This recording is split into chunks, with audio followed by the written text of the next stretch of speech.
So over here you can see that I have a character animator project opened up, and now let's work around with the project versions.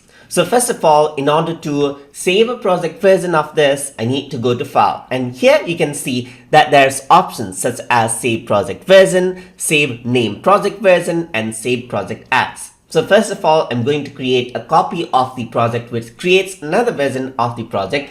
So I'm just going to click on Save Project As. And then I'm going to go around onto desktop so that it's easier to track it down later on. So I'm just going to save that out. Once I do that, what happens is that a copy is made on my desktop, as you can see right over here. So now what I'm going to do is I'm going to go to File, and then I'm going to click Save Project Version. Let's see what happens. Once I do that, what happens is that the version is saved. So if I were to go to History panel, you can see that version 1 is saved out. So what I can do further is, if I were to go and click on Save New Version, it says that the version 1 is already saved out. But if I were to go over here and make a few changes, let's say for example, if I were to make changes to position Y, position X, now you can see that certain history has been set. So if I were to click on Save New Version, a new version is saved out. So if I were to click on version 1, it's a different file, and this is a different file.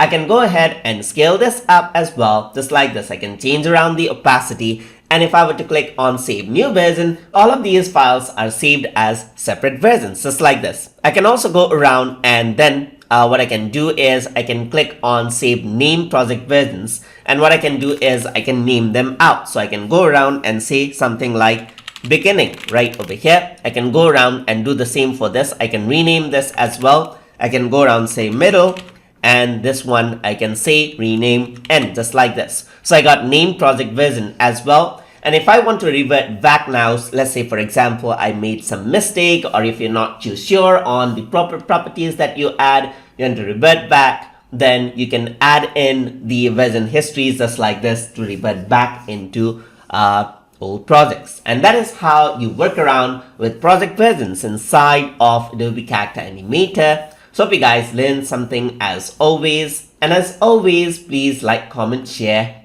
and subscribe.